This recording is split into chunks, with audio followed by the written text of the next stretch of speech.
来看高雄的消息，伫防疫期间，餐厅若要互人客伫内底用餐，都要设记放甲门会字。想要到伫高雄，高雄小港丰平路一间海产店外口的位拢无设这个记放，规定人为伫遐食饭兼啉酒。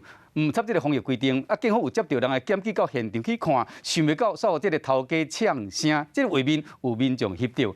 这个海产店的下场会安怎？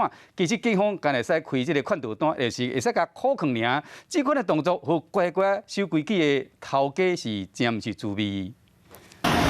民众行伫小港区的丰平路，看到这间店，人客店柜道顶的菜果啉酒，不过无记放，嘛无门会做，随请警方来处理。好啦，歹势，警方来到现场要苦劝店家，想袂到人客和业者拢真生气。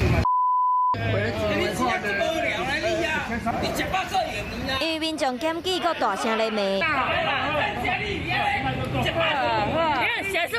态度愈来愈嚣摆，甚至动手甲民众的手机啊拍掉，家己先违规，搁这种态度，不过警方嘛，敢若开口劝单就离开。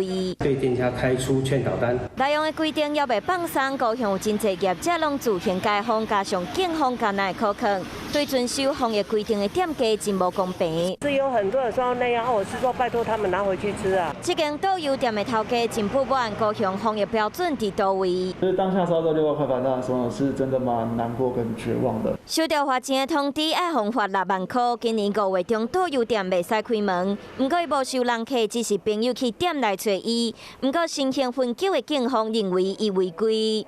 那我们这2个人桌上没有任何的桌游，那店里没有其他的客人，也没有任何贩售或营业的行为，怎么会还是这样去做这个采访？ 因为疫情已经无做生意3个月，损失超过10外万，无想要搁加纳这条6万块的罚单，敢若会使向市府提出诉愿。不过，当来看违反规定的店家，上尾也敢若口劝，嘛无怪民众的怨叹讲，警方罚钱的标准实在拢无共。